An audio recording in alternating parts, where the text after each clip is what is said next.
Bismillahirrahmanirrahim. Assalamualaikum warahmatullahi wabarakatuh.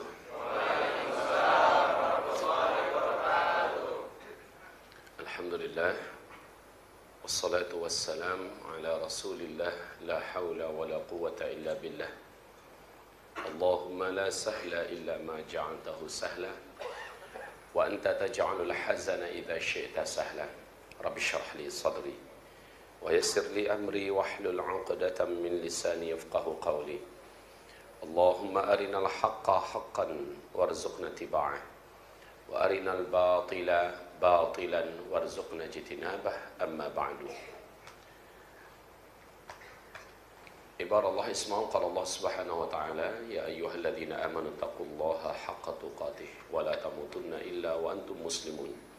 وقال يا أيها الناس اتقوا ربكم الذي خلقكم من نفس واحدة وخلق منها زوجها وبث منهما رجالا كثيرا ونساء واتقوا الله الذي تساءلون به والأرحام إن الله كان عليكم رقيبا وقال يا أيها الذين آمنوا اتقوا الله وقولوا قولا سديدا يصلح لكم أعمالكم ويغفر لكم ذنوبكم ومن يطع الله ورسوله فقد فاز فوزا عظيما. اللهم ارحمنا بالقرآن وصدق الله العظيم. وقال النبي صلى الله عليه وسلم ألا إني قد جئتكم بها بيضاء نقية ليلها كنهارها لا يزيغ عنها بعد ذلك إلى هالك. أما بعد. Ikhwah fillah, pujian dan syukur kita kepada Allah Subhanahu wa taala. Salawat beserta salam untuk Rasulullah Muhammad sallallahu alaihi wasallam. Baiklah, agar kita tidak membuang-buang masa, saya mau bertanya terlebih dahulu. Berapa persenkah kira-kira dari yang hadir saat ini yang pernah mengikuti kajian-kajian saya mungkin secara langsung atau melalui YouTube? Mohon angkat tangan. Baik, alhamdulillah, khair insyaallah. Berarti saya fokus kepada pembahasan fase kita sekarang, fase keempat. Bahwa pesan-pesan untuk generasi muda akhir zaman ini berkaitan erat dengan agenda-agenda fase keempat. Saya ingin sebutkan agenda fase keempat adalah agenda perang. Tidak ada yang lain bahasanya, karena bahasa itu langsung dari Rasulullah yang mulia sallallahu alaihi wasallam. Fa'alaikum bil jihad, kata Rasul. Pada fase keempat itu adalah fa'alaikum bil jihad, maka wajib bagi kamu, fa'alaikum bil jihad, wajib bagi kamu menegakkan jihad. Jihad itu kalau fi'il madinya adalah dari wazan fa'ala, yufa'ilu, mufa'alatan, fi'alan, gitu ya. Jahada, yujahidu, jihadan, jihadan, mujahadatan. Ini dari wazan fa'ala. Artinya lil musyarakah, ada dua kubu atau ada dua sisi, dua kelompok yang saling bersaing, berlomba, kalah mengalahkan. Itu namanya jihad. Tapi sambil mencurahkan seluruh potensi dan energi dengan total dan maksimal. Itu yang dimaksud dengan jihad. Kalau belum ada lawannya, maka bukan jihad namanya. Kalau tidak mengerahkan semua potensi, semua energi yang ada, belum jihad namanya. Karena jihad itu identik dengan keletihan dan kelelahan. Jihad itu identik dengan keletihan dan kelelahan. Ada lawannya, ada targetnya. Targetnya harus unggul, harus menang. Itu. Fa'alaikum bil jihad. Pada masa itu, kata Nabi, itu masa kita, masa fase keempat. Fa'alaikum bil jihad. Wa inna afdala jihadikum. Nah, jihad itu kita kembangkan sekarang pemahamannya. Nanti baru pesan-pesannya ya, setelah saya berikan gambaran global dulu. Jihad pada zaman kita sekarang ini, saat kita diserang, jihad itu terbagi kepada dua secara terminologinya. Jihad ada namanya jihad difa'i, ada jihad hujumi, ada jihad defensif, ada jihad ofensif, ya, bertahan dan menyerang. Biasanya jihad defensif itu baru diperintahkan oleh Allah ketika kita sudah diserang. Ketika kita sudah diserang nggak boleh nyerah. Wajib bertahan, wajib melawan. Karena dalam kita prinsipnya bukan seperti yang kita dengar di luar agama kita. Kamu tampar pipi kanan saya tidak akan pernah berikan pipi kiri saya. Tapi saya akan balas tampar pipi kanan kamu. Kan begitu kan? Ini ideal. Ini baru namanya jihad defensif. Setidak-tidaknya kita menangkis atau mengelak. Nah, saudara-saudaraku, saudara-saudariku, ini saudara-saudari itu gimana? Ada akhwat juga ya. Baik. Saudara-saudariku sekalian, kondisi kita sekarang di fase keempat ini seperti kata Rasulullah, Jabarian. Fase kediktatoran, penindasan kepada Islam, ya, kezaliman kepada Islam, kepada kaum muslimin. Pada fase ini umat Islam betul-betul dijadikan bulan-bulanan. Pada fase ini umat Islam betul-betul diinjak-injak, tidak dianggap sebelah mata pun. Bahkan ada di beberapa negara tertentu malah seperti di Syam, Suria, Palestina, Yaman, Rohingya dan lain-lainnya, sampai-sampai ke tingkat dihancurkan rumah-rumah kita, dibantai kaum muslimin muslimat kita, ya kan, dipermalukan, dilecehkan kehormatan wanita-wanita kita, masjid-masjid kita diruntuhkan, Al-Quran kita diinjak-injak dan dibakar, sampai ke tingkat itu. Nah, yang lain-lain mungkin belum sampai ke tingkat itu, tetapi sudah berlaku perang yang ditujukan oleh mereka kepada kita. Pertama adalah perang ideologi. Mereka berusaha wala yazaluna yuqatilunakum hatta yaruddukum ankum. Mereka, ini adalah jihad itu kalau kita bahasakan dengan bahasa perang yang pertama, perang ideologi, di mana mereka berusaha memurtadkan kita dengan segala macam cara, dari segala macam pintu, ya, mereka murtadkan. Istinsariyah, ya, dengan cara kristenisasi. Kalau tidak bisa dengan cara memindahkan ke agama mereka, minimal mereka buat kita ini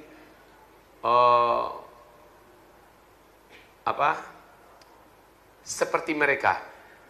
Walan tardu ankal yahudu hatta tatabi'a millatahum, ya kan? Seperti mereka, itu yang mereka inginkan. Secara isinya kita ini sudah seperti mereka, sudah murtad, mirip dengan mereka. Walaupun menurut kita dan orang-orang awam secara KTP kita masih muslim, tetapi sebenarnya kita sudah bahagian dari mereka. Itu bagi mereka ada cukup itu. Hatta yaruddukum an dinikum, sampai kamu bisa memurtadkan mereka. Dan ini sistematis, Pak. Perang ideologi ini sangat sistematis. Pemurtadan terjadi di kampus-kampus. Pemurtadan terjadi melalui dunia pendidikan. Pemurtadan terjadi melalui media. Pemurtadan terjadi melalui sihir bahkan. Ya, melalui sihir, menggunakan jasa-jasa jin Nasrani. Jin ateis, menggunakan jin Yahudi dan sebagainya.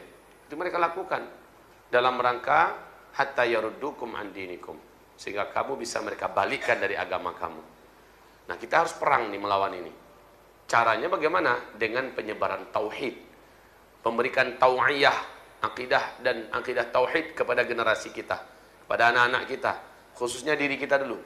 Karena cuma tauhid, akidah yang sahih lah yang mampu memprotek dari segala macam serangan teror itu. Kalau kita jahil, Pak, kita jadi makanan empuk. Kita belum cerita tentang Dajjal keluar. Dajjal keluar itu adalah intinya. Sementara menjelang dia keluar, sudah datang dulu, sudah terjadi dulu radiasinya. Kalau saya ibaratkan, umpamanya ini meteor, ini bumi. Ketika meteor mendekat ke bumi, semakin dekat dengan bumi, semakin dekat dengan bumi, walaupun nggak kena, tapi cukup dekat, mendekat aja. Apa kira-kira yang terjadi dengan bumi kita? Ini bawa radiasi nggak? Bawa. Makin dia dekat, makin banyak kegaduhan dan kekacauan terjadi di bumi kita. Ya, cuaca iklim mengalami perubahan yang aneh, panas, ekstrim, musibah ini, musibah bencana itu, listrik pada mati, ya kan? Kemudian energi gelombang elektromagnetika mengalami gangguan yang sangat serius. Kemudian sinyal-sinyal juga menjadi buyar dan segala macamnya. Padahal baru sekedar mendekat doang. jaraknya paling-paling hanya kira-kira 100-500 km, itu sudah punya pengaruh yang besar sekali bagi bumi kita. Bagaimana ketika dia menghantam bumi kita? Ini sudah saya jelaskan sebelumnya, bisa menyebabkan musnahnya teknologi secara permanen. Nah, Dajjal juga begitu. Dajjal makin dekat dia keluar, radius negatif yang dimiliki oleh Dajjal yang disebut dengan fitnah Masih Dajjal sudah mampu mewarnai dunia ini menjadi gelap. Dan bisa mengantarkan manusia murtad. Paginya beriman, sorenya murtad. Sorenya beriman, besok paginya murtad. Padahal Dajjalnya belum keluar. Apalagi kalau sudah betul-betul keluar Dajjalnya. Murtad permanen. Kalau yang tadi itu murtadnya masih bisa diharapkan untuk baik lagi, tobat lagi. Tapi kata Rasulullah, kalau udah Dajjalnya yang keluar, orang yang murtad menyembah Dajjal, dia kafir kepada Allah, walaupun Dajjal sudah tinggalkan negerinya, sudah meninggalkan dia tetap akan kafir kepada Allah sampai dia mati. Jadi ini permanen, nggak ada cerita akan tobat lagi orang-orang yang sudah mengangkat Dajjal sebagai Tuhan. Tapi kalau hanya sekedar fitnah Masih Dajjal saja menyebabkan dia murtad, disadarkan balik masih bisa sadar. Masih bisa diajak untuk tobat. Tidak ketika Dajjalnya yang keluar. Mirip dengan meteor tadi. Oke? Baik, hamba-hamba Allah yang kami muliakan. Nah, sekarang fitnah Masih Dajjal itu sudah dimasukkan ke perang ideologi. Dalam hal ini, apabila Bapak mengikuti kajian saya tentang judulnya adalah persiapan dan amalan akhir zaman, salah satu tema yang paling saya tekankan adalah tolong pastikan kembali setiap kita merenovasi ulang, merepair ulang, kalau perlu ganti betul akidah yang kita punyai selama ini, rombak ulang balik dengan cara belajar dari A sampai Z. Tamatkan kitab tauhid, pokoknya kita tauhid Syekh Saleh Fauzan, pokoknya kita tamatkan itu dengan orang alim yang ahli di bidang itu, belajar duduk dari A sampai Z. Kemudian selesai bab berikutnya sehingga akidah dan tauhid kita ini bening bersih. Insyaallah kita, anak-anak kita, istri kita tidak akan mampu disesatkan, dimurtadkan oleh perang ideologi apapun yang disuntikkan kepada kita. Nah, Indonesia ini rawan, Pak. Indonesia ini rawan. Saya perhatikan, mungkin karena jauh dari majelis ilmu, jauh dari ulama yang lurus, akibatnya rentan betul untuk diajak sesat di bidang akidah. Sikit-sikit bawa yang agak aneh, dianggap ini keren, ini agama yang hebat. Dianggap punya keramat sedikit. Pokoknya yang aneh-aneh Indonesia ini laku keras. Memang kejahilan adalah musuh nyata bagi kita. Maka buang itu kejahilan, tuntutlah ilmu, khususnya akidah dan tauhid kita diluruskan kembali semuanya. Ya, saya yakin dan percaya kita yang ada di sini bukan seperti orang-orang awam di luar sana. Maka tugas daripada kita semua memastikan diri masing-masing lah, memastikan diri masing-masing, meluruskan kembali pemahaman akidah dan tauhid kita. Menurut siapa? Menurut manhaj ahlus sunnah wal jamaah. Ahlus sunnah wal jamaah yang kayak mana? Karena masing-masing ngaku ahlus sunnah wal jamaah. Ahlus sunnah wal jamaah yang versinya versi Rasulullah, para sahabat, tabi'in, tabi'in. Artinya versi salafus saleh. Nah, ini yang perlu dipastikan yang pertama. Dengan cara itu kita memprotek dulu. Setelah itu baru kita counter balik. Ini adalah perang ideologi. Protek dulu diri kita dan keluarga kita. Qu anfusakum wa ahlikum nara. Jangan sibukkan diri kita untuk mengkantor, tapi pastikan diri kita dulu dan keluarga kita. Sudah terpraktekkah? Sudah. Setiap kita memperhatikan diri dan keluarga. Nah, kalau sudah kokoh, insyaallah ta'ala, maka orang-orang yang sudah merasa terbina akidahnya baru kompak mengkantor keluar. Menyelamatkan yang lain. Mulai dari kampus-kampus, sekolah-sekolah. Apalagi sekarang ada wacana untuk membuat undang-undang supaya pelajaran agama ditiadakan di sekolah-sekolah. Serem itu kan? Kalau di perguruan tinggi nggak boleh ada, kecuali udah mau tamat nanti baru diizinkan sebentar belajar agama. Mau jadi apa ini? Sedangkan yang ada sekarang saja sudah terlalu banyak kekafiran berpikir disuntikkan di dunia pendidikan. Ini perang yang pertama, perang ideologi.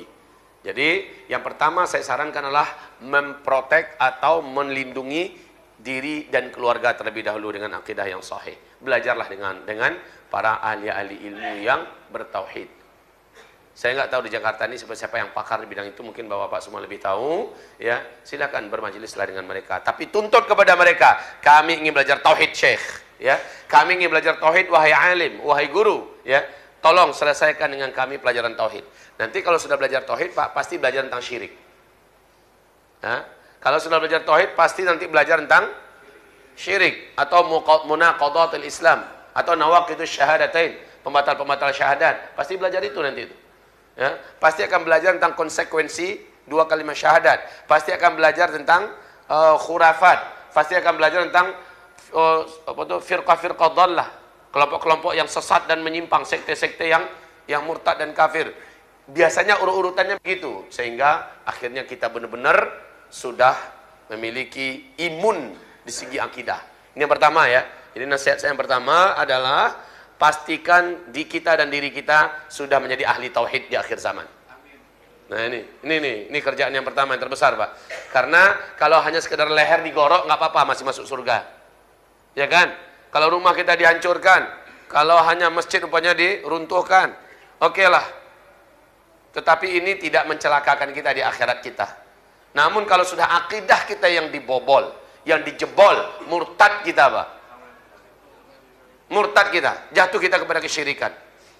Sesungguhnya dosa yang tidak pernah Allah ampuni kalau kita mati adalah dosa syirik, dan orang yang musyrik ini akan kekal di neraka jahanam selama-lamanya. Seluruh amalan kita dinolkan kembali oleh Allah. Jangankan kita, dalam surah Az-Zumar Nabi Muhammad pun diancam oleh Allah Subhanahu wa taala. Wa laqad uhiya ilaik wa ila alladziina min qablik la in asyrakta la yahbatanna 'amaluka wa la takunanna minal khasirin. Muhammad, coba saja engkau berani berbuat syirik. Jika engkau berbuat syirik, semua amalanmu yang pernah engkau buat semasa hidupmu saya batalkan semuanya, kata Allah. Dan engkau termasuk orang yang paling merugi. Ini bahaya kalau syirik kita lakukan kaum muslimin. Dan ini zamannya syirik. Fase keempat ini zamannya syirik. Ada spidol kita.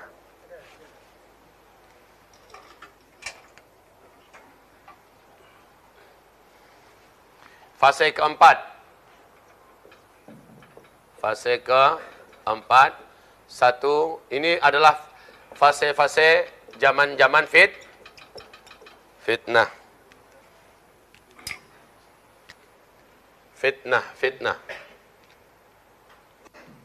Halo. Ini adalah fase fitnah. Nggak cukup sekali, tapi fitnah. Nah, pada fase ini yang terberat itu sebenarnya adalah apa? Banyak yang murtad. Syirik. Atau terjebak dalam 10 pembatal syahadat. Nah, ini tolong dikaji dengan seksama. 10 pembatal Islam. Dengan simpel sih gampang saja. Buka saja nanti di Google 10 pembatal Islam, 10 pembatal syahadat, 10 pembatal keimanan. Semuanya sama itu, Pak. Nah, nanti lihat saja di situ. Banyak umat Nabi di akhir zaman ini, ya, di seluruh dunia terperangkap dalam salah satu ini. Karena nggak ngerti, akhirnya murtad. Yusbihur rajulu fiha mu'mina wa yumsi kafira. Yumsi mu'mina wa yusbihu kafira. Ba'udinahum bi'aradin minad dunya. Hanya demi kerjaan, hanya demi pangkat, hanya demi fulus, hanya demi usaha bisnis, hanya demi dunia, mereka murtad. Ini fasenya, fase keempat ini. Kalau kita baca Al-Quran, surat An-Nur ayat 55, di masa kekhalifahan yang dijanjikan itu belum berdiri, artinya fase keempat inilah dia tuh. Fase keempat ini, khilafah Islamnya kan nggak ada. Ini dia fase keempat. Di fase ini adalah banyak manusia di muka bumi ini digiring untuk menjadi musyrik. Memang digiring, Pak, menjadi musyrik. Banyak faktor yang bisa membuat orang musyrik di sini. Kalau kita belajar syirik akbar, syirik asghar. Syirik akbar itu kekal di neraka jahanam selama-lamanya. Nggak diakui lagi muslim kalau ia sempat mati sementara dia masih melakukan syirik akbar. Kalau syirik asghar masih diakui sebagai muslim tapi dosa terbesar dia buat. Nanti hukumannya berat, di neraka akan terlebih dahulu, nggak ada masa pemotongan tahanan. Ya. Namun dia ada harapan untuk dikeluarkan, lalu dimasukkan ke dalam surga. Itu kalau syirik asghar. Kalau syirik akbar, khalidan finnari abadan. Dia kekal di neraka selama-lamanya. Syirik akbar. Jadi harus tahu. Apa-apa itu syirik akbar. Oke. Jadi akidah. Karena dampak kalau tidak pandai menjaga akidah adalah murtad. Dari seluruh fitnah yang ada, targetnya adalah mengajak kita keluar daripada agama Allah Subhanahu wa taala. Oke, perang ideologi. Sebelum kita menghadapi musuh yang menyerang, protek diri kita dengan cara begitu. Saya sampaikan kepada Bapak Ibu, ideologi komunis, ideologi ateis, ideologi Syiah, ideologi sekte-sekte yang menyebar mengatasnamakan Islam, Bahaisme, ya, Khawarij, Mu'tazilah dan lain-lainnya sudah bermetamorfosa dalam nama yang berbeda dengan kemasan yang lebih ilmiah dengan bahasa yang disesuaikan dengan bahasa zaman sekarang. Seluruhnya sama, akar akidahnya mengajak kepada murtad kita daripada agama Allah Subhanahu wa taala. Ini fasenya, Pak. Ketika khilafah tidak ada, pemerintahan yang mendunia tidak ada, maka kita ini betul-betul rawan dan rentan untuk digarap oleh musuh-musuh kita yang mengajak kita untuk seperti mereka. Fatakununa sawa, lalu kamu dengan mereka yang kafir-kafir itu harapannya sama kita dengan mereka. Nah, ini yang pertama. Yang kedua, perang kedua, jihad kedua, yaitu pada zaman jihad ini semua kita ya wajib fa'alaikum bil jihad, maka kewajiban itu harusnya sama. Adalah perang dalam segi tarbiyah wa ta'lim. Tarbiyah wa ta'lim. Umat Islam menyadari seharusnya sejak runtuhnya khilafah Islamiyah tanggal berapa? Tanggal 3 bulan Maret tahun 1924 dengan runtuhnya khilafah Islamiyah Al-Utsmaniyah di Turki. Sejak itu pendidikan Islam yang murni, yang bening dikebiri. Masih mending dikebiri, ini dikubur hidup-hidup. Dan alhamdulillah sekarang sudah mulai bangkit lagi. Apa yang dikubur hidup-hidup? Kutab. Ini dikubur hidup-hidup. Madrasah. Kutab itu yang mendirikan langsung Rasulullah, Pak. Sekarang yang kembali menyemarakkannya di Indonesia, kutab ini adalah Ustadz Budi Azhari. Barakallahu fiik. Maklum dengan nama beliau? Ustadz Budi Azhari. Beliau adalah pakar hadis dan ahli sejarah. Beliau adalah narasumber di Trans 7. Iya. Dan kutab sudah mulai bermunculan sekarang. Ini adalah tanda baik. Karena kutab pasti diberkahi. Metode pendidikannya khas. Rasul langsung sebagai muasisnya, pendirinya, foundernya. Tapi ketika awal-awal khilafah Islamiyah dikubur, ditumbangkan, kutab diharamkan habis, ditutup di seluruh dunia. Padahal kutab ini akan melahirkan manusia-manusia dahsyat, Pak. Kutab. Kalau ada di antara bapak-bapak punya sekolah dan punya pendidikan, targetkan dialihkan menjadi kutab. Ditargetkan menjadi kutab. Apa hebatnya kutab? Silakan belajar nanti dengan Ustaz Budi Azhari dan timnya. Dan kami sudah buat kutab. Hasilnya, Pak, ini Pak orang tua sendiri yang ngomong nih. Dia masukkan anaknya di SDIT. Di tempat kita, Al-Hufaz. Itu sudah lain warnanya. Bagaimana kesolehan anak, adab anak, ya. Anak-anak ini sudah kreatif untuk urusan agama, sudah ada jiwa sosialnya, bagaimana ibadah mereka juga sudah keren. SDIT Al-Hufaz. Tapi ketika kami buka kutab, yang abangnya SDIT Al-Hufaz, adiknya 2-3 tahun kemudian masuk di kutab. Perbedaannya yang abangnya 3-4 tahun di atasnya dibandingkan adiknya, lebih dewasa adiknya. Lebih hebat adiknya, lebih luas pemikiran adiknya. Ini berkah pendidikan ala Rasul, itu kutab. Berarti kita pada hari ini harus menumbuhkan kembali, menimbulkan kembali kepercayaan diri kita dengan sumber pendidikan murni yang Rasul langsung yang mendirikannya, itu kutab. Anak-anak kita ini anak-anak brilian, Pak. Anak-anak kita ini, Masya Allah. Anak Bapak usia 4, 5 tahun lah, sampai usia 7 tahun, 12 tahun, itu usia yang paling cemerlang. Itu adalah anak di mana diwarnai dengan Al-Quran. Bapak jangan salah, Pak. Ketika diadu dengan anak-anak IPA, yang belajar IPA, diadu dengan anak yang belajar IPS, lebih hebat anak-anak kutab. Kok bisa gitu, Ustadz? Anak kutab kan bahas Quran. Di Quran itu ada bicara tentang gunung nggak?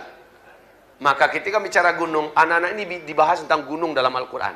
Ya gunung apa adanya dalam ilmu alam. Akhirnya anak tahu seluk-beluk gunung. Mulai dari dalam sampai ke atas. Apa fungsi gunung segala macamnya. Bicara tentang awan. Al-Quran bicara tentang awan. Lalu bagaimana awan itu? Bla bla bla bla bla bla bla bla. Kecil baru tapi wawasannya luas sekali, Pak. Ini dahsyatnya. Karena dalam pendidikan Islam, awal-awal seperti kata Rasulullah, kamu jangan sentuh apapun pelajaran, apapun kitab, apapun ilmu, sampai kamu selesaikan dulu Al-Quran. Ini pendidikan yang sebenarnya, Pak. Afwan ya, saya tanya sama bapak semua, sama saudaraku, coba di antara bapak ibu, ada nggak yang berani? 1, 2, 3 orang aja kalau ada, yang pernah menamatkan kajian tadabbur Al-Quran dari Al-Fatihah sampai An-Nas? Tolong angkat tangan. Sampai sekarang, ada nggak? Sampai sekarang, dari Al-Fatihah sampai An-Nas, mentadaburi kajian Al-Quran. Tafsirnya, ayat demi ayat. Nggak hafal, nggak apa-apa. Nggak hafal, tetapi sudah mendalami. Sudah dalam artian, nggak jadi ulama juga nggak apa-apa. Tetapi dia mengerti maksud daripada ayat-ayat. Cukup itu. Sudah ada belum? Belum. Inilah keistimewaan generasi awal. Generasi awal dulu, yang menjadikan mereka orang-orang awam di kota Mekah, nggak dianggap oleh timur Persia, oleh barat Romawi. Mekah ini nggak dianggap. Dianggap itu mereka itu negeri nomaden, negeri kolot, ya, negeri yang nggak patut, sebelah mata aja nggak patut untuk dilihat. Tapi ternyata di sana Al-Quran diturunkan kepada Rasulullah SAW, dan Rasul memurnikan pendidikan para sahabat. Tidak boleh mereka membaca apapun, menamatkan apapun sebelum mereka menuntaskan Al-Quran. Contoh, Umar bin Khattab radhiyallahu anhu lagi baca lembaran Suhuf Taurat, ya kan? Datang Rasulullah, Umar. Oh, saya pikir sudah saya matikan. Umar, ente lagi ngapain tuh? Kata Rasul. Lagi baca ya Rasul. Baca apaan? Ini lembaran Taurat. Mendengarkan lembaran Taurat, bangkit saburangsang Rasulullah. Ini orang Padang cuma yang tahu bahasa bangkit saburangsang. Memerahlah wajah Rasul. Apa kata Rasul? Hai Umar, inni qad ji'tukum biha bayadha'a naqiyah. Yang aku bawa, hai Umar, lebih terang, lebih kuat, lebih sempurna daripada yang dibawa oleh Musa. Lau anna Musa hayy, kalau sekarang ini Musa hidup, baina aidikum, ada di tengah-tengah kamu sekarang ini, ma wasi'ahu illa tibai, dia pasti hanya akan menjadi pengikut saya. Begitu. Dia pasti hanya akan menjadi pengikut saya.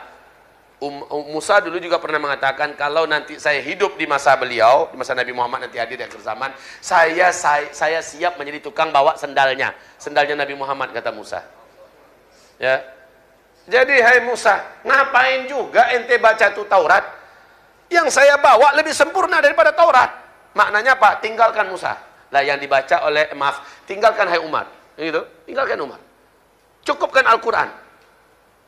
Itu dalam rangka apa? Nabi tidak ingin ilmu yang diserap oleh Umar dan para sahabatnya bukan sumbernya dari Al-Quran dan Sunnah. Jadi awalilah pendidikan kita dengan itu, Pak. Cuma sayang saya perhatikan, rata-rata kita semua sudah terlanjur, anak-anak kita juga sudah terlanjur kita masukkan ke sekolah-sekolah yang bukan prioritasnya Al-Quran dulu. Betul tidak? Ini bahaya. Kita merasa anak kita belum maju, belum keren kalau belum belajar bahasa Inggris. Kecil-kecil sudah cekokin bahasa Inggris. Nggak salah sih. Tapi pertanyaannya, sudahkah anak kita dibuat semacam Musa? Dengan Al-Quran. Loh, itu Musa, Pak. Si Ahmad dan Kamil. Masih ingat? Ahmad dan Kamil itu dari tawarin dari Al-Azhar University. Apa kata rektor Al-Azhar University ketika menyaksikan Musa dan Ahmad dan Kamil ini? Termasuk Musa sendiri. Kata mereka, tinggal ajarkan kepada anak-anak ini bahasa Arab dan bahasa Inggris, matematika. Jika mereka sudah bisa, kami berikan mereka gelar lisans. Lisans itu adalah S1, Pak. Tanpa jalur SD, tanpa jalur SMP, tanpa jalur SMA, langsung S1. Al-Quran dulu dong. Selesaikan dulu Al-Qurannya. Bapak juga begitu. Bertekadlah kalau kita punya anak, ini zaman kita harus jadikan anak-anak kita anak Al-Quran terlebih dahulu. Nanti terserah, mau bapak masukkan anaknya ahli matematika, Mau masuk anak-anaknya ahli di mana? Ya terserah. Pokoknya prinsipkan terlebih dahulu anak saya dan keluarga kami harus selesai dengan Al-Quran dulu. Sebelum Al-Qurannya selesai, belum boleh belajar yang lain. Ternyata kalau belajar Al-Quran duluan, sebenarnya dia sudah belajar yang lain bersamaan. Betul tidak? Iya, dia belajar tentang tanah, dia belajar tentang air, dia belajar tentang buah-buahan, dia belajar tentang, Masya Allah Pak, bukannya oon anak kita, malah jadi super multi talenta, ya, karena dia mengetahui banyak hal dalam kehidupan ini. Sampai dalam masalah psikologi, sampai dalam masalah fikih, sampai dalam masalah kecil udah ngerti masalah darah, haid, puasa, ngerti karena Al-Quran yang dibedah. Kecil masih itu. Apa enggak Taraga punya anak macam itu? Iya, Taraga bahasa Minang. Saya dalam rangka meminangisasi ceramah saya. Iya. Apa enggak pengen punya anak yang kayak gitu? Ngerti mereka apa? Kecil. Lah sementara anak-anak kita di luar sana, dia dirusak oleh lingkungannya. Dirusak oleh Android. Ya, kecil-kecil udah ngerti seks. Kecil masih kelas 3 ke 4 SD udah mimpi basah. Ya, yang perempuan sudah mulai haid. Akhirnya dia matang sebelum waktunya. Otaknya belum tumbuh, belum siap lagi. Sementara hormon libidonya ya itu sudah tumbuh sebelum waktunya sehingga cepat hamil, dihamil oleh kawan-kawannya. Ini banyak terjadi sekarang ini. Ini akibat apa? Pendidikan yang salah. Jadi kalau seandainya bapak-bapak semua, jadi memang saya mengajak bapak-bapak semuanya kembalilah kepada metode pendidikan yang benar, yaitu kepada Al-Quran lagi, Pak. Kalau perlu bapak-bapak juga mulai kesampingkan dulu yang lain-lain. Selesaikanlah dulu Al-Quran. Belajar kita dengan alim ulama yang ahli dalam masalah Al-Quran. Tamatkanlah alif lam mim. Dzalikal kitabu la raiba fi hudal lil muttaqin. Selesaikan. Sehari dapat 5 ayat, sehari dapat 5 ayat, sehari dapat 5 ayat. Kan kalau seandainya nggak bisa kita bermulazamah dengan guru langsung, minimal para alim ulama kita, syekh-syekh kita sudah di YouTube kan ceramah-ceramah mereka ayat demi ayat, ya kan? Dengarkan itu, nggak mungkin nggak bisa. Targetkan tamat. Pahami, duduklah bermajelis, bawa istri kita, ini istri kita, ini istri kita, cukuplah. Ini istri kita, ini anak kita, ini anak kita, ya. Nah ini masalahnya, ini istri saya, ini istri saya, ini istri saya 3. Nah, jadi kepikiran ke sana tadi. Kalau bapak ini,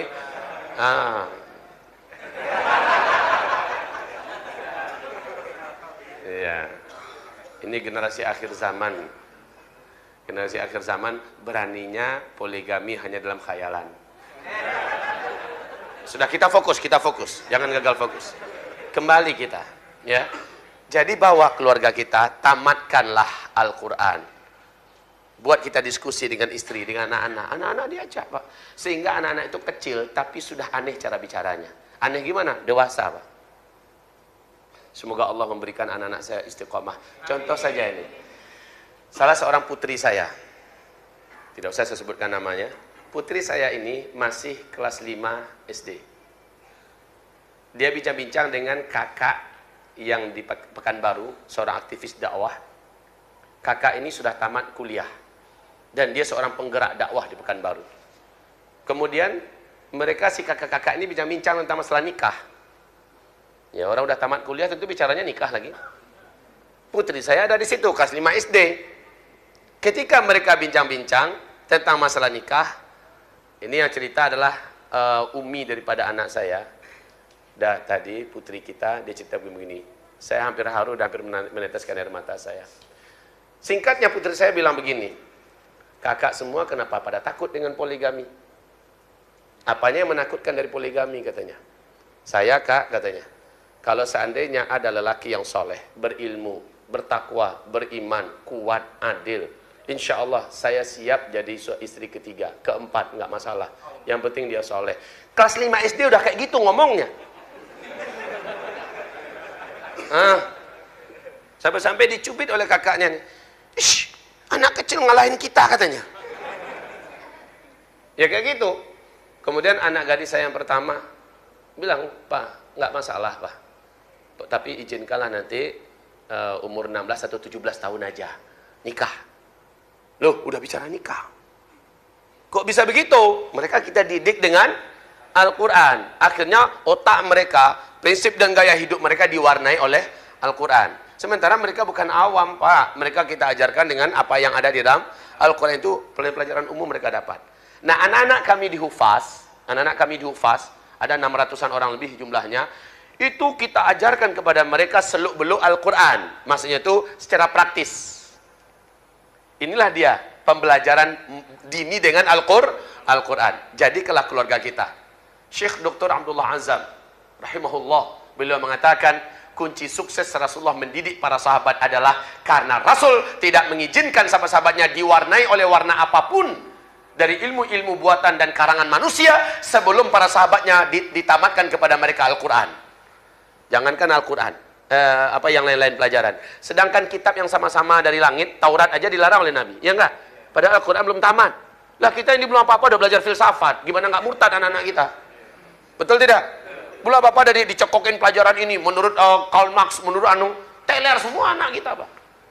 Basicnya belum ada, ya, akidahnya belum jelas warnanya apa, udah dimasukkan yang lain-lain. Perbandingan agama, belum saatnya perbandingan agama dipelajarkan, diajarkan. Tapi begitulah kita ini sangat terkeruhkan oleh metode pendidikan yang nggak karu-karuan. Setelah runtuhnya khilafah Islamiyah, kita kehilangan jati diri pendidikan yang sebenarnya. Jadi untuk akhir zaman ini, siapa yang mau selamat, siapa yang mau kuat, pasti. Seperti kata Imam Malik bin Anas, guru daripada Imam Asy-Syafi'i rahimahumallah. Apa kata Imam Malik bin Anas? Inna hadhil ummah la tasluh illa bima saluha bihi awwaluha. Sesungguhnya umat ini, umat Nabi Muhammad, enggak akan pernah benar nih umat. Enggak akan pernah hebat ini umat. Enggak akan pernah kuat ini umat. Sampai mereka kembali seperti generasi awal, yang dengan apa generasi awal itu dibentuk sehingga menjadi hebat. Generasi awal dibentuk oleh apa? Oleh Al-Quran. Oleh Al-Quran. Itu yang menjadikan generasi itu terbentuk. Maka kata Dr. Abdullah Azam rahimahullah, yang menjadikan generasi awal itu sukses habis di kader oleh Rasulullah karena mereka langsung disibghah dengan sibghatullah. Sibghah langit itu Al-Quran. Dan gurunya adalah Rasulullah sallallahu alaihi wasallam. Nah, kita merapatlah dengan para ulama-ulama yang lurus, ulama-ulama ahlu sunnah wal jamaah, lalu mulailah mendalami Al-Quran dengan prinsip seperti prinsipnya Abdullah bin Mas'ud, seperti prinsipnya Abdullah bin Abbas. Apa kata mereka, sahabat-sahabat Nabi yang mulia ini? Kami kalau belajar Quran, tekad kami adalah mengamalkannya, bukan sekedar pengen tahu, tapi mengamalkannya. Bila kami pelajari 10 ayat, kami tidak akan tambah lagi pelajaran baru ke 10 ayat berikutnya, sampai yang 10 ayat tadi sudah kami tuntaskan mengamalkannya dulu. Allahu Akbar. Sementara mereka nggak pakai lama-lama, Pak, ngamalkan tuh. Setelah mereka paham, mereka langsung sami'na wa ta'na. Ini yang dimaksud dengan sami'na wa ta'na. Kalau orang zaman sekarang, sami'na wa anggu'na wa gelengna. Nah, ibarat Allah yang kami muliakan. Jadi pahamilah kondisi kita, bahwa kita sekarang sedang diperangi dalam dunia pendidikan. Sehingga anak-anak kita kehilangan karakter islaminya. Anak-anak kita kehilangan masa waktu terindahnya, umur terbaiknya, yaitu umur 5 sampai 12 tahun itu umur terbaik. Itu adalah umur kutab. Nabi yang mengkutabkan anak-anak para sahabat, dihalaqahkan per 12 anak, 1 guru, ada cambuk, ada cemeti. Cemeti ini nggak pernah dipukulkan, hanya lambang ketegasan dan kedisiplinan. Coba Bapak pergilah ke Depok, tempat kutabnya Budi Azhari, yang membuat kami terinspirasi. Dari dekat saya melihat, Masya Allah. Anak-anak ini, Pak, dari dekat kami lihat, sampai-sampai saya nangis, nggak berhenti saya nangis. Kok bisa ya, anak-anak kecil begini, mereka duduk mengeliling gurunya, kayak orang dewasa duduk, tenang mendengarkan gurunya. Lah kalau anak-anak sekolah umumnya gimana? Rame nggak? Rame. Nulis ini, lempar-lempar itu. Nah ini nggak, duduk dengan tenang. Ya, duduknya di lantai lagi. Jadi nggak repot-repot nyokkan meja, nggak ngabisin ruangan juga gitu kan. Kemudian, bahkan di antara anak-anak itu, kalau ada pun laler, ya laler, nggak ada materi kayak gitu ngikuti laler. Kalau anak sekarang lewat orang lihat, kan gitu. Ini enggak. Itu satu saya perhatikan. Satu-satu ditanya. Kalau dia menjawab, dia menjawab. Jawabannya membuat kami berdecak kagum, Pak. Kayak orang-orang dewasa jawab. Kemudian setelah itu pas jadwal makan, saya lihat mereka tertib sekali. Makan itu disediakan seperti prasmanan gitu ya. Lalu ada ininya, ada meja untuk piring-piring sebagainya. Anak-anak itu antri. Ngerti aja mereka antri, tanpa diawasi oleh orang dewasa, guru. Nggak ada, Pak. Padahal mereka baru kelas 2 atau kelas 3 SD. Ya Allah, mereka ngambil piring, mereka ngambil nasi, mereka ngambil gulai, ala kadarnya saja, lalu mereka duduk, mereka makan dengan tertib. Yang ini juga nyusul di belakang, nggak ada yang mau saling susul menyusul. Ribut rame itu nggak ada, ibarat itu kayak kena hipnotis dan kayak kena sihir tuh anak-anak. Kesannya gitu, Pak. Ini live loh, Pak, saya menyaksikan langsung dengan mata kepala kami, bukan saya aja, kami. Kemudian setelah itu anak-anak makan. Selesai mereka makan, mereka cuci sendiri piring mereka. Mereka letakkan kembali di tempat mereka ambil tadi. Setelah mereka lap, mereka keringkan. Subhanallah, ini selesai. Sendal mereka rapi. Oh, ini toh yang kutab. Hah? Setelah kami lihat kurikulumnya, nggak ribet-ribet banget, Pak. Nggak ribet-ribet banget. Lah anak sekarang ini pelajarannya ada berapa mata pelajaran? Ditambah lagi privat ini, ditambah lagi dengan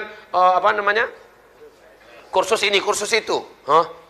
Ya Allah, jauh dari kehangatan orang tua, jauh dari keteladanan, dicokokin pelajaran yang melelahkan otaknya, yang entah bermanfaat, entah enggak nanti itu untuk dia. Yang jelas, masa-masa emasnya terjauhkan dari Al-Quran. Ini yang dikasihani, Pak. Nah, sebaiknya kita-kita yang ada ini, kalau mulai berprinsip meng-Al-Qurankan anak-anak kita dan keluarga kita, siap sudah, insya Allah. Fase kelima dekat.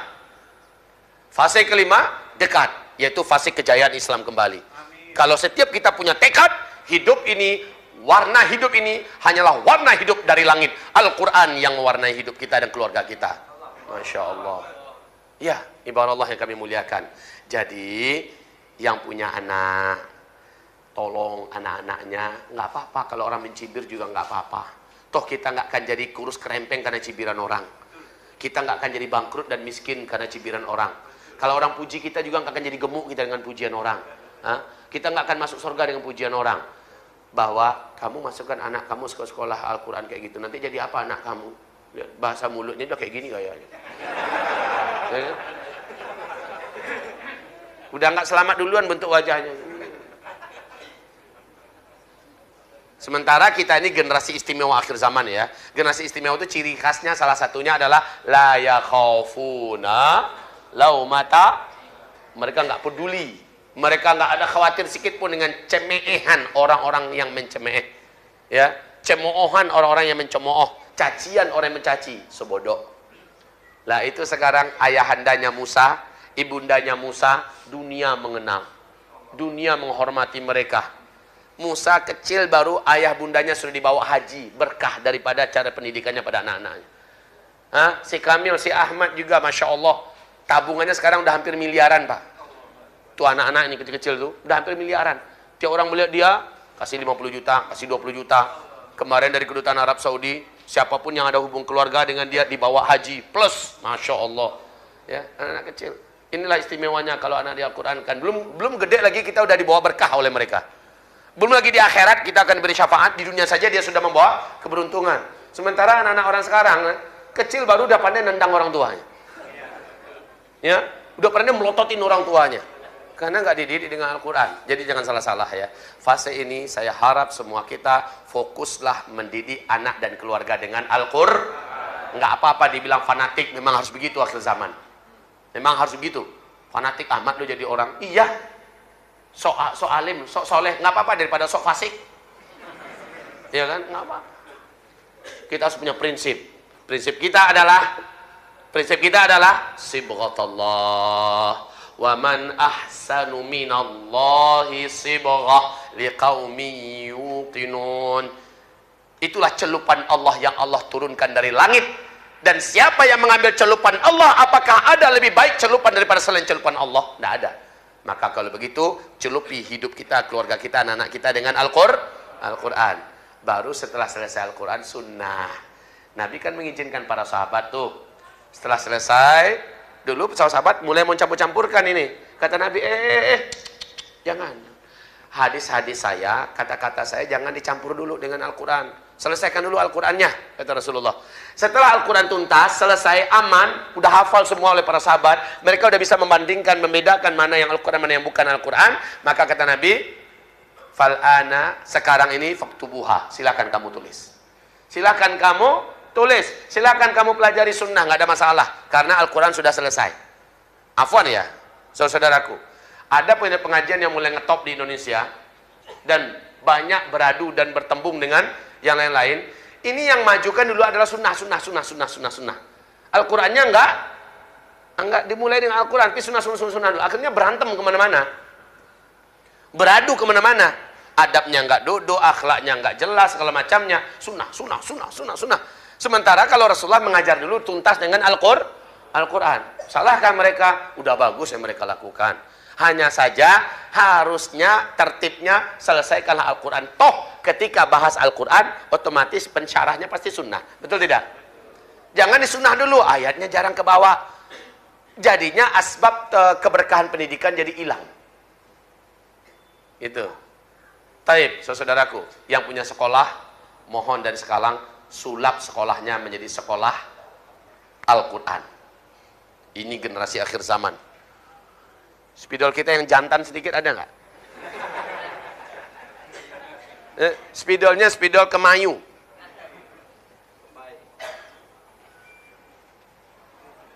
Hah? Jadi lupa apa yang mau ditulis.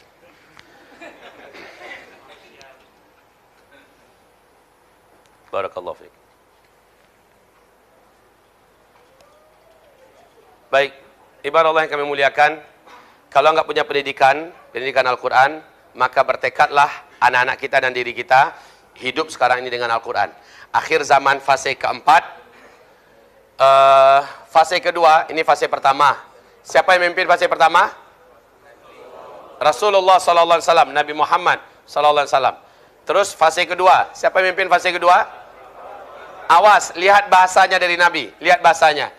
Khilafah ala minhajin, ya, kekhalifahan dengan konsep kenabian. Oke, fase ketiga, fase keempat, dan fase kelima.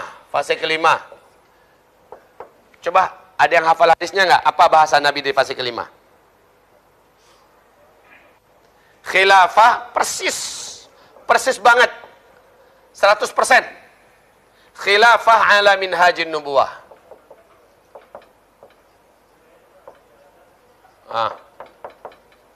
Kekhalifahan dengan konsep kenabian. Sama dengan ini, kekhalifahan dengan konsep kenabian. Maknanya apa? Karakter dan kualitas manusia-manusia yang akan mewujudkan janji Allah fase kelima ini mewarisi karakter dan sifat-sifat generasi awal. Kalau generasi awal, cara pendidikannya dari Rasulullah murni dengan Al-Quran. Cara berpikir mereka Al-Quran. Cara bicara mereka dengan Al-Quran. Sikap mental mereka dengan Al-Quran. Keberanian mereka dituntun oleh Al-Quran. Hidup mereka, bisnis mereka, politik mereka dengan Al-Quran dan sebagainya. Maka jadilah mereka manusia yang mengunggul di timur dan di barat. Meninggal Rasulullah SAW, seluruh para sahabat kualitasnya kualitas pemimpin kelas 1 dunia. Seluruh sahabat. Sebutkan namanya yang mana saja. Menjadi manusia unggul, padahal mereka hanya belajar Al-Quran. Nah, di akhir zaman, saya lihat ada geliat macam itu kebangkitannya. Alhamdulillah. Salah satu kebangkitan di akhir zaman ini adalah anak-anak, para orang tua mulai getol masukkan anak-anaknya ke tahfiz Quran. Itu sudah sebuah kemajuan yang sangat luar biasa, Pak. Orang-orang tua sudah mulai melihat ke pesantren dengan perhatian yang lebih serius. Setelah melihat gagalnya metode pendidikan dan hasil pendidikan zaman sekarang, para orang tua sudah mulai menjadikan pesantren nggak muat lagi untuk bisa menampung santri-santri. Baik kaum muslimin, jadi samakanlah persiapan kita untuk menyongsong fase kelima dengan generasi pertama dulu. Ciri khas mereka adalah tilawatul Quran. Apa arti tilawatul Quran? Apa arti tilawatul Quran? Salah. Maaf, ulang balik, apa tadi? Tadabbur. Bagus. Makna tilawah itu beda dengan qiraah. Kalau qiraah sekedar baca doang. Fi'il amarnya adalah iqra. Kalau tilawah, fi'il amarnya adalah utlu. Ya. Tala yatslu tilawatan, utlu. Qara'a yaqra'u qira'atan, iqra. Ya. Kalau iqra sekedar baca doang, berpahala bacanya, Pak. Satu huruf dapat 10 pahala. Tapi kalau tilawah bukan hanya sekedar baca saja, mendalami, menyelami maknanya, mengarungi maksud dan pesan-pesannya. Kemudian menjadikan iman apa yang dipahami itu, lalu mengamalkannya, lalu menyampaikannya, dan istiqomah di atasnya, itu tilawah. Dan itu tugas Nabi. Utslu ma uhiya ilaika min rabbik. Tilawahkan hai Muhammad. Setelah Nabi diberikan paham oleh malaikat Jibril seperti apa maksud ayat demi ayat, Nabi lalu mengamalkannya dan menyampaikan kepada para sahabatnya, lalu mendakwahkannya dan istiqomah di atasnya. Ini namanya tilawah. Maka jadikan generasi kita adalah generasi ini. Yang ketiga, jadi yang pertama tadi akidah, yang kedua adalah pendidikan, ya. Yang ketiga, ikhwati fillah, di segi iktisadiyah atau muamalat, ekonomi. Kita perang dalam hal ekonomi sekarang. Kenapa kita sekarang ini hampir-hampir saja menjadi pecundang di negeri sendiri? Karena kita tidak fight. Karena kita tidak menegakkan prinsip jihad dalam urusan ekonomi di fase keempat ini. Kita kan di fase ini sekarang. Di fase ini harusnya fight. Fa'alaikum bil jihad. Kamu wajib berjihad pada masa ini. Kalau tadi jihad ideologi, lalu jihad pendidikan. Makna jihad pendidikan kesimpulannya adalah jadikan kita punya kemandirian dan harga diri sendiri sehingga hasil kita jauh lebih baik daripada hasil pendidikan manapun di luar pendidikan Islam. Gitu, Pak. Sekolah-sekolah Islam harus menjadi sekolah terbaik. Wujudkan itu, perjuangkan itu. Dan di segi ekonomi, umat Islam harus mandiri. Sabun harus pakai sabun buatan sendiri. Sampo buatan sendiri. Baju buatan sendiri. Minyak yang dikelola dan dibuat sendiri, diproduksi sendiri, dan seterusnya. Jangan bergantung lagi dengan buatan orang lain. Kalau belum mampu buat sendiri, minimal belanjanya masih dengan sesama begitu, Pak. Hah? Nggak apa-apa. Bapak tuh bahannya berapa sih? Mahalnya paling-paling 500 perak. Mahalnya paling 1000 perak. Mbok ya niatnya sedekah, kenapa? Kalau niatnya sedekah itu Pak jadi ringan. Jangankan 500 perak. Sedekah 1000, 2000 perak pun bismillah ya Allah engkau pasti kembalikan 20.000. Kan begitu kan? Kan begitu. Karena kata Rasulullah dan Allah pun berfirman begitu juga sama. Yang kamu sedekahkan satu, hasilnya jadi kembali 10. Sedekah 2000, pulangnya berapa? 20.000. Itu logika iman. Maka nggak apa-apa, belanjalah kita sama muslim. Kalau belum bisa produk sendiri. Kalau belum bisa. Dan sekarang sudah berapa banyak pengumuman diumumkan. Oh, produk ini nggak bagus, ini buatan Yahudi, produk ini nggak bagus, ini perbuatan musuh yang memerangi Islam. Ini kalau udah tahu kayak gitu, Pak, puasa kek, kenapa? Jangan lagi pakai yang itu. Sampai ketemu gantinya. Kalau belum ada, udah cari yang lain. Tapi agak jelek kualitasnya, nggak apa-apa. Daripada nolong musuh Islam untuk memerangi Islam. Bertanggung jawab loh di hadapan Allah. Bertanggung jawab di hadapan Allah. Sekecil apapun. Itu retail barang kecil-kecil itu Pak, kalau ditotalkan miliaran, ratusan miliar juga pendapatan mereka itu per bulan. Kecil-kecil menurut kita. Langsung sengsara tetangga kita yang muslim. Banyak yang mati gara-gara kita malah menyambut dan mensejahterakan belanjanya di warung-warung non muslim. Begitu. Ini jihad. Kalau jihad itu harus capek sikit. Kan begitu mana jihad tadi? Capek sikit. Nggak apa-apa. Bismillah. Ya Allah, ya Rabbana. Kalau Bapak dengarkan satu persatu cerita orang-orang yang warungnya dulu ditinggal-tinggalin oleh saudara muslim, sekarang mulai digantikan, Pak. Ya Allah, mulai bangkit, anaknya bisa disekolahkan. Kemudian utang-utangnya bisa ditutupi, kerentenirnya juga sudah mulai tertutupi dan sebagainya. Luar biasa tertolongnya, Pak. Dan yang pasti ketika mereka ke masjid, mereka juga pasti berinfak. Lah sementara jatuh ke tangan musuh, Pak, walaupun hanya 200 perak dia ngambil keuntungan. Kalau yang belanja itu sempat 9 juta, 10 juta, kalikan aja berapa? 10 juta orang, kali 200 perak, jadi berapa? Hah? La haula, itu udah 200 juta. 200 juta. Kalau yang belanja, untungnya 200 perak. Itu kalau satu poin yang dibelinya. Bagaimana kalau dibelinya, keuntungannya umpamanya sampai 5.000.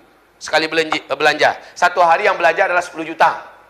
Karena dia jaringnya dari Sabang sampai Merauke kan. Kalikan saja.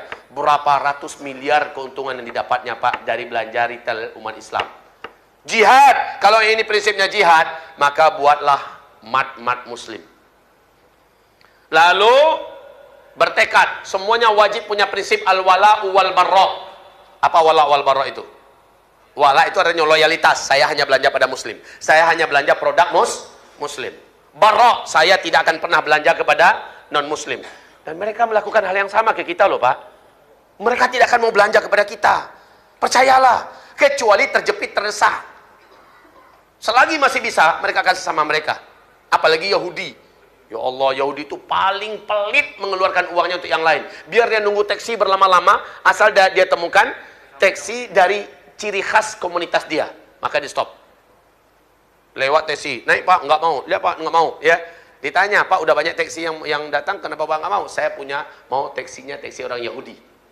Saya nggak mau uang saya jatuh ke tangan non Yahudi. Mereka punya prinsip begitu. Illa taf'aluhu, kalau kamu nggak mau seperti mereka itu, kalau kamu tidak seperti mereka itu, qatiluhum kafah kama yuqatilunakum kafah. Kamu harus perangi mereka secara total sebagaimana mereka memerangi kamu secara total. Perang ekonomi. Wahai ikhwah, kita ini terbesar di Indonesia. Bahkan seluruh dunia kita ini terbesar. Kalau kita nggak beli produk mereka, kalau kita nggak beli ke mereka, insya Allah uang kita beredar sesama kita. Zakat mengalir, infak mengalir, keberkahan mengalir. Lalu akhirnya mampukah mereka memborong tanah kita? Demi 1000 meter tambah 1000 meter, 1000 meter tambah 1000 meter, 1000 hektar tambah 1000 hektar. Mereka beli gara-gara kita yang memberikan mereka keuntungan. Naam ikhwati fillah yang kami muliakan. Segi ekonomi, tolonglah Pak. Kalau Bapak ingin menjadi pemenang, jangan biarkan kita berinteraksi masalah ekonomi kecuali sesama kita, sama muslim. Fulus kita. Taib. Dan yang harus saya ingatkan kepada Bapak semua. Saya benci dengan mereka memerangi kaum muslimin di Palestina. Ya udah bagus, semangatnya itu udah bagus. Allahu Akbar, bagus. Tapi yang dibeli masih produk mereka. Dapurnya penuh oleh produk mereka. Ya, bagi Yahudi nggak masalah, mereka nggak ketakut, nggak akan gentar. Kecuali kalau betul-betul kebangkrutan Donald Trump sekarang ini. Itu akibat apa salah satunya? Akibat adanya fatwa. Ya, dari majelis ulama di Amerika Serikat tentang produk-produk Donald Trump. Membuat Donald Trump mencak-mencak, kelimpungan dan hampir meninggal sekarang. Bapak dengar kabar nggak? Kemarin pagi, hari Sabtu, kemarin pagi, pemerintah Amerika Serikat resmi government shutdown. Hah? Ada dengar berita ini? Ini kabar gembira loh. Pemerintahnya mulai mengalami kebangkrutan akut, nggak sanggup lagi menggaji para pegawai. Government shutdown. Ya. Berapa banyak militernya menyebar seluruh dunia nih. Terancam tidak bisa digaji. Kadang-kadang bisa digaji. Ribut antara Partai Demokrat dengan Republik. Nggak keluar-keluar anggaran belanja untuk tahun 2018. Mau dikeluarkan dari duit mana? Si Trump diharapkan akan bisa mengandalkan ekonominya. Ekonominya diembargo oleh umat Islam. Allahu Akbar. Lalu akhirnya gimana? Semaput mulai kalpak itu. Kayak gitu Pak. Jadi perang kita itu nggak usah lah pakai perang-perang angkat senjata gitu. Belum zamannya sekarang. Untuk di Indonesia maksud saya. Ya, nggak usah gitu. Nggak usah aja belajar ke mereka selesai. Kalpak. Meninggal dah. Iya. Oksigen mereka itulah duit kita. Jangan remehkan uang kita lah, paling-paling saya ngasih untung cuma 250 perak. Kalau semua orang pikiran kayak gitu, nggak jadi Pak kita ini mengalahkan mereka. Mereka tuh beli ribuan hektar tanah kita, ratusan ribu hektar tanah kita. Mereka nggak salah, mereka pakai duit belinya. Kalau mereka menguasai tanah kita nggak salah. Itu sudah mereka lakukan secara legal formal. Lah mereka dapat duit itu dari mana? Dari kita yang belanja ke mereka. Salahnya salah siopo. Iya. Oke, ekonomi, perang ekonomi. Apalagi produk yang sengaja dibuat oleh mereka itu ternyata buat meracuni kita. Saya nggak usah sampaikanlah. Kalau saya sampaikan lagi, saya masih status tersangka sekarang.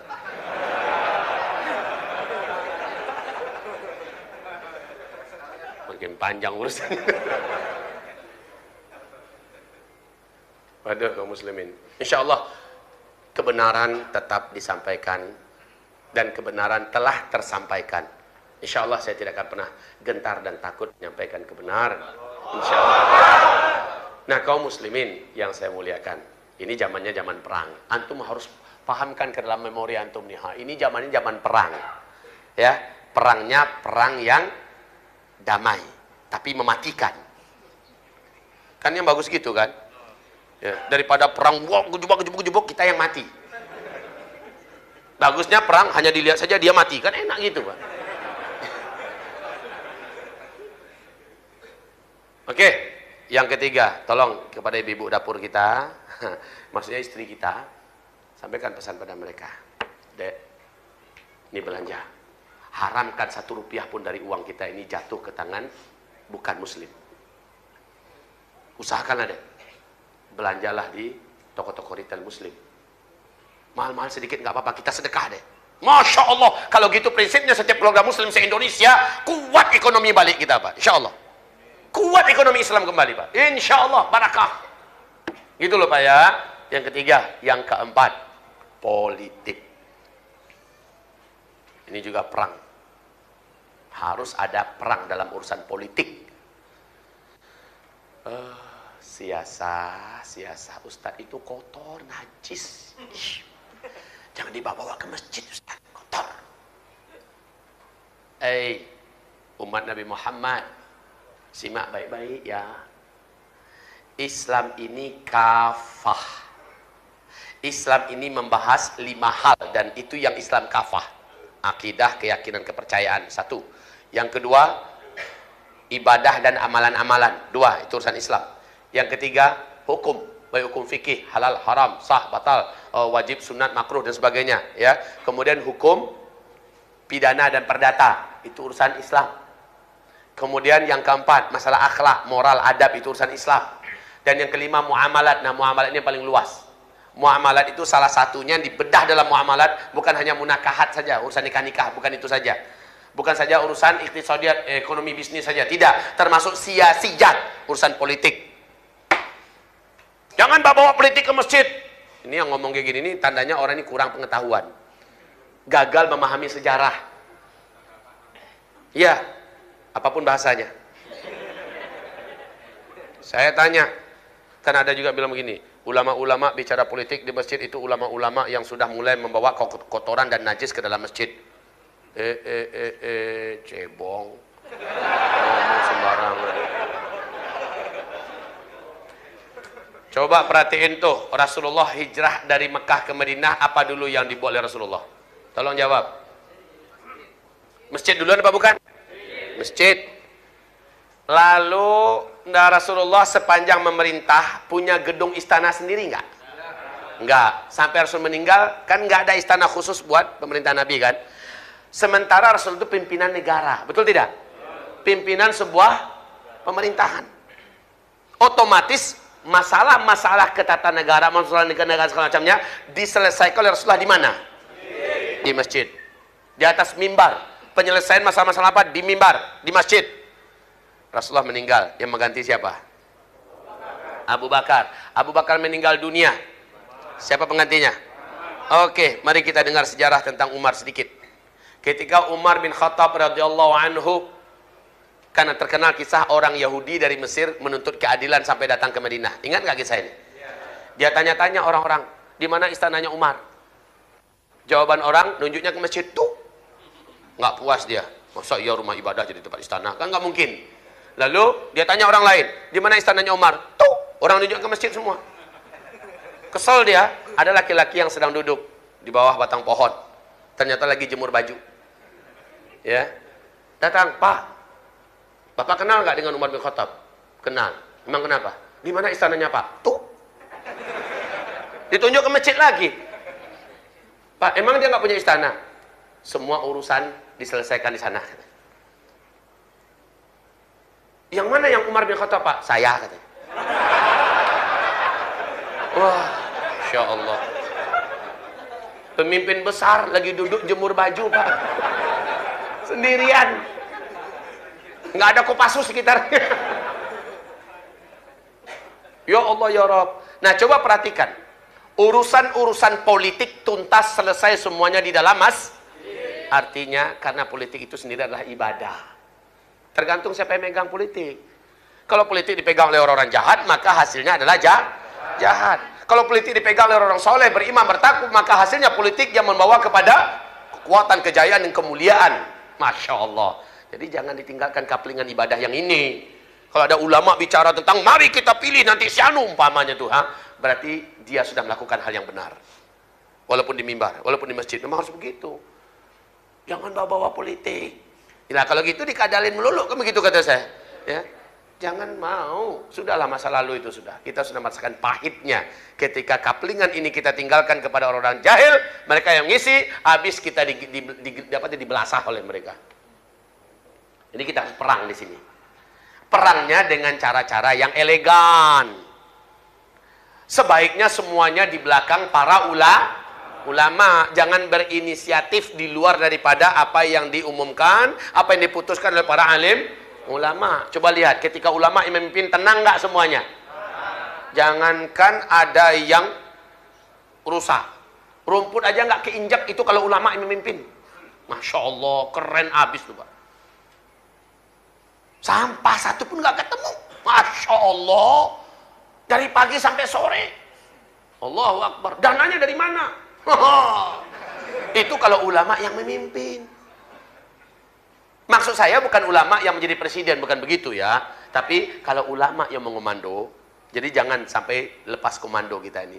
Maka insya Allah aman, damai. Hasilnya juga tenang Pak. Hasil juga tenang. Dalam urusan yang satu ini, ulama paling ngerti. Siapa yang layak diangkat itu ulama yang paling ngerti. Mereka ilmunya nggak ada apa-apanya kita. Jadi kalau mereka mengatakan, wahai umat Islam, untuk tahun ini, untuk trip gini, episode yang sekarang ini, kita sepakat hendaknya memilih Fulan bin Fulan, pemimpin kita ke depan di Indonesia. Masya Allah. Maka semuanya sami'na wa ata'na. Lihat nanti hasilnya. Barakah insya Allah. Gitu. Ya.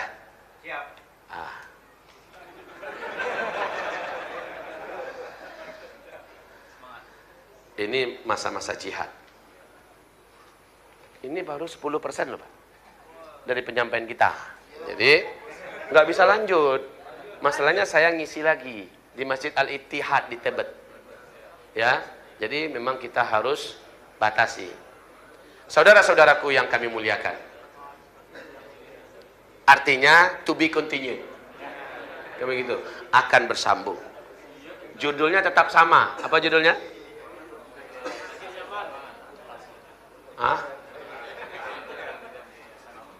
Pesan-pesan untuk generasi akhir zaman.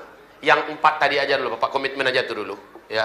Keluarga dengan Al-Quran, bentuk akidah yang bisa menetralisir dan menjadi tameng yang terkuat dari kemurtadan. Terus pendidikan, tolong pastikan pendidikan yang betul-betul fanatik kepada Islam. Kemudian yang keempat apa? Ekonomi, mohon wala wal baraknya di dunia ekonomi dalam bentuk jihad. Ya, capek-capek sedikit nggak apa-apa, ada pengorbanan. Yang penting kita akan meraih kemenangan. Yang terakhir apa? Nah, jangan tinggalkan kaplingan yang ini. Mohon sekali lagi kepada saudaraku, jangan tinggalkan kaplingan yang satu ini. Pemerintah kita sekarang, insya Allah kalau kita dukung mereka dengan kontrak politik dulu dari awalnya, jadi Pak. Insya Allah Ta'ala. Baik hamba-hamba Allah. Baru berapa bulan berjalan yang gubernur baru sekarang? 3 bulan. Sudah banyak janji-janji yang terpenuhi tidak? Masya Allah. Satu-satu Pak, satu-satu sudah ditepati janjinya. Itu baru 3 bulan, bagaimana kalau 6 bulan? Bagaimana kalau 12 bulan? Menandakan apa? Demo kita puluhan ribu bahkan jutaan orang, berapa dana habis? Belum tentu digubris ya Pak ya. Tapi ketika ada yang naik di atas dengan tanda tangan doang, Alexis tutup dah. Allahu Akbar. Nggak ada lagi terdengar oleh kita peruntuhan-peruntuhan masjid, Masya Allah. Nggak ada lagi terdengar oleh kita penggusuran-penggusuran, bahkan difasilitasi, dibuat nyaman, dibuat oh Masya Allah. Ya, janji-janji satu persatu ditepati. Itu ketika orang-orang beriman mengambil lapangan yang satu ini. Indah, tenang, damai, makmur insya Allah Ta'ala. Baik, kaum muslimin, itu dari saya yang pertama. Yang kedua, mungkin sebelum saya pamitan, yang kedua, Saya mohon kepada Bapak Ibu semua, secara spesial dan khusus, doakan dan juga kawal para ulama-ulama perekat umat kita. Jaga mereka. Saya akan tetap sampaikan, umat muslim di Indonesia ini paling dikhawatirkan, dan yang mampu menggerakkan umat muslim hanyalah para ulama. Maka untuk melumpuhkan umat muslim adalah jauhkan mereka dengan ulamanya. Namun Bapak, Ibu, saya tidak ingin Bapak Ibu berburuk sangka, selalu berburuk sangka, menganggap polisi musuh, TNI musuh, pemerintah ini musuh. Maaf ya Pak ya, saya dalam hal ini lebih sepakat dan setuju dengan bahasanya Habib Rizik Syihab, hafizahullah. Saat saya ketemu dengan beliau di Mekah, beliau mengatakan, kita jangan pernah mau dibentur-benturkan dengan Polri, dengan TNI, dengan pemerintah. Justru kita wajib sinergi dengan mereka dalam rangka menyelamatkan Indonesia. Musuh kita bukan mereka. Justru dengan mereka lah kita harus sama-sama melindungi NKRI. Jangan ada darah yang tumpah sesama anak-anak bangsa ini. Pesan yang sangat luar biasa, Pak. Ini baru pemimpin namanya. Ya, jangan ada darah yang tertumpah sesama anak bangsa. Luar biasa. Saya mendengarkan itu, ya Allah, orang semulia ini difitnah. Dia mengatakan begitu. Dan itu bahasa yang pas. Karena saya sedikit banyaknya kenal juga orang-orang di dalam sana, Pak. Banyak orang-orang soleh di kalangan polisi itu. Banyak orang-orang beriman yang taat-taat, Pak. Yang juga gerah melihat apa yang terjadi. Yang pasti kapan-kapan dibutuhkan mereka akan melakukan hal yang terhebat dalam hidup mereka untuk dalam rangka membela Islam suatu hari nanti insya Allah Ta'ala. Jadi kalau seandainya kita anggap sama rata saja, saya rasa Bapak sudah terkena fitnahnya, virusnya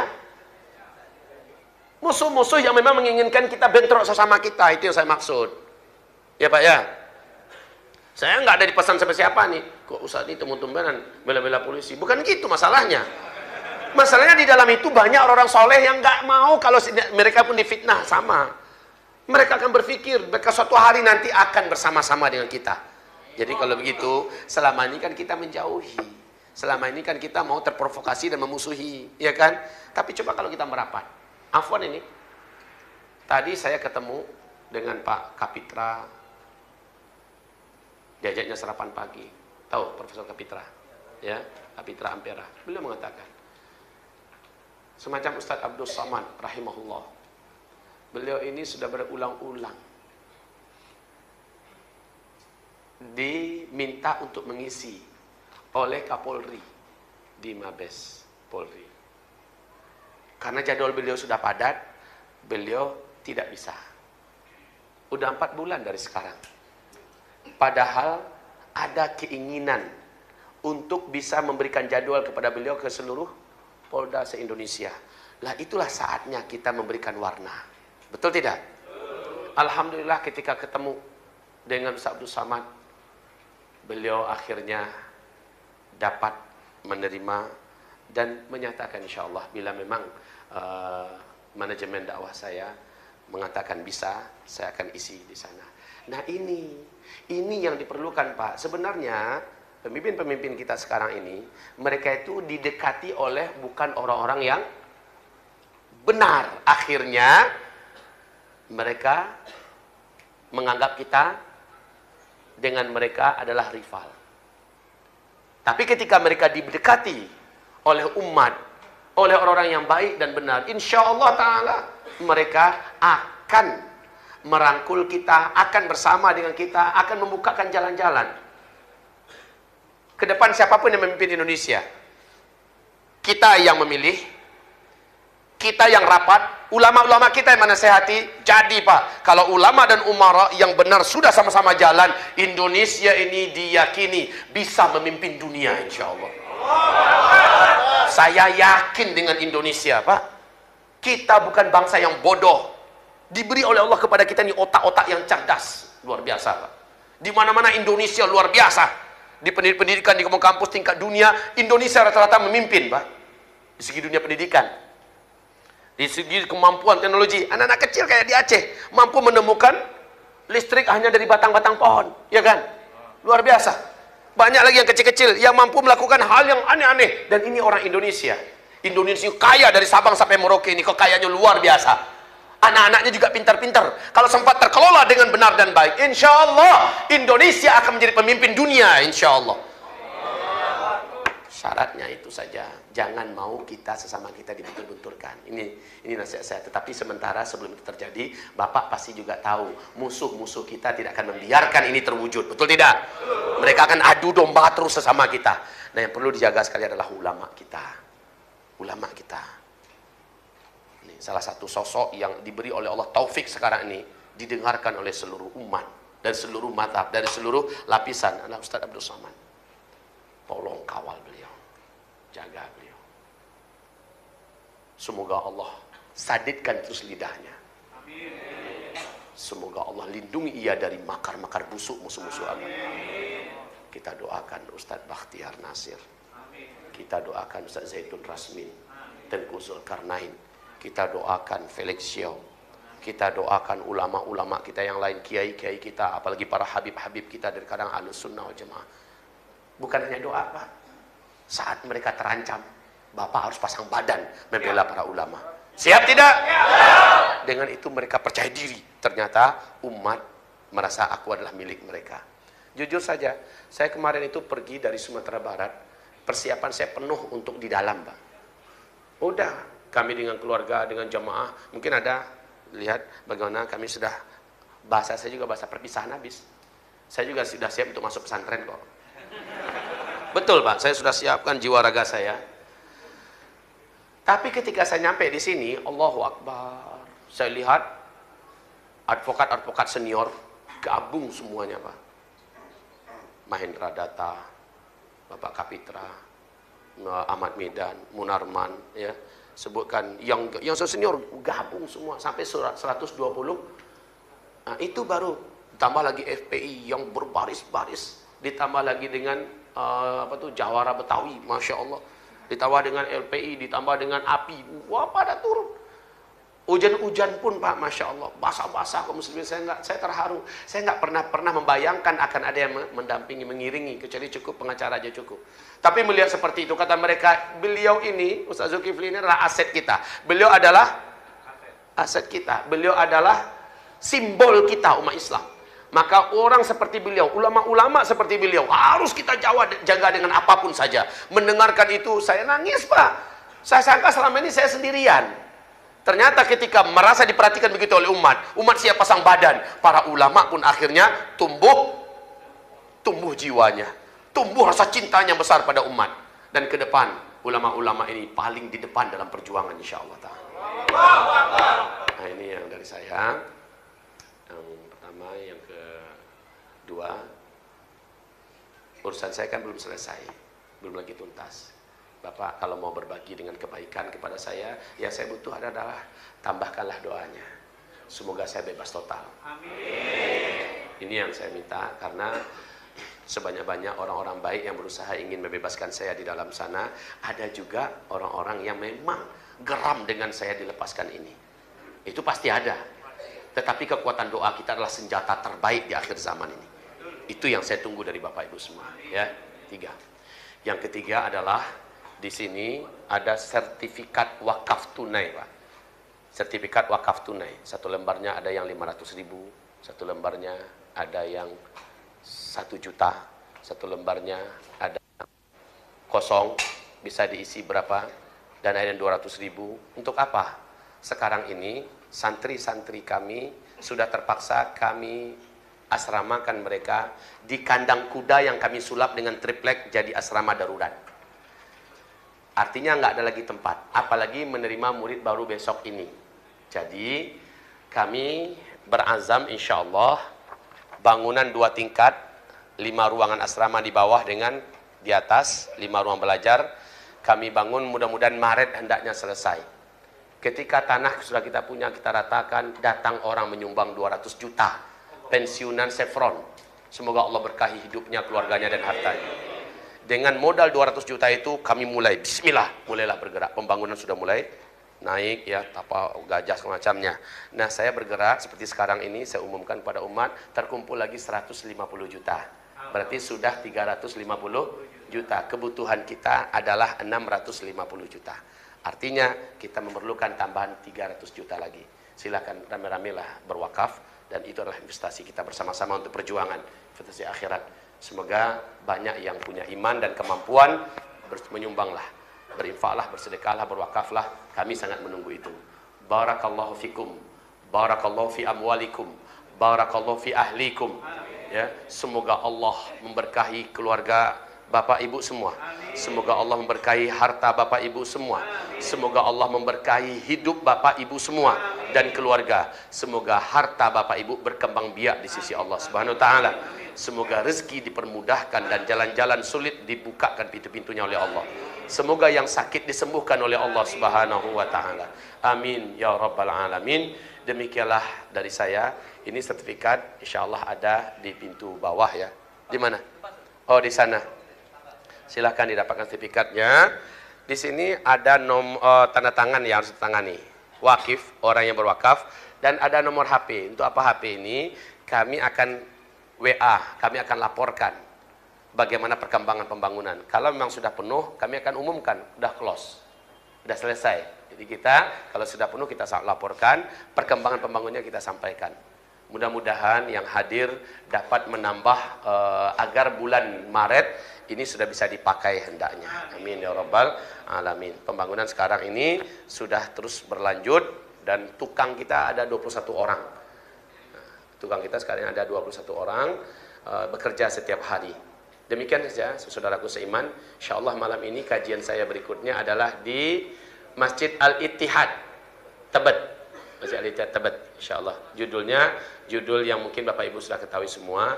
Tidak hadir juga nggak apa-apa, yaitu huru-hara akhir zaman. Berarti itu mulai dari pembahasan A lagi, ya.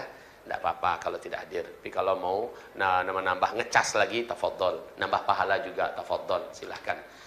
Kitab yang belum punya zikir akhir zaman dan ensiklopedia akhir zaman, mudah-mudahan sudah datang, ada.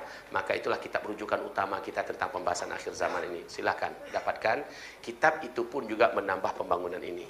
Ya, supaya Bapak Ibu tahu, semuanya kami arahkan untuk supaya pendidikan kita di pesantren Madrasah Al-Hufaz. Jadi kitab itu lanjutannya madrasah, Pak. Ada Madrasah Al-Hufaz inilah yang kita punya.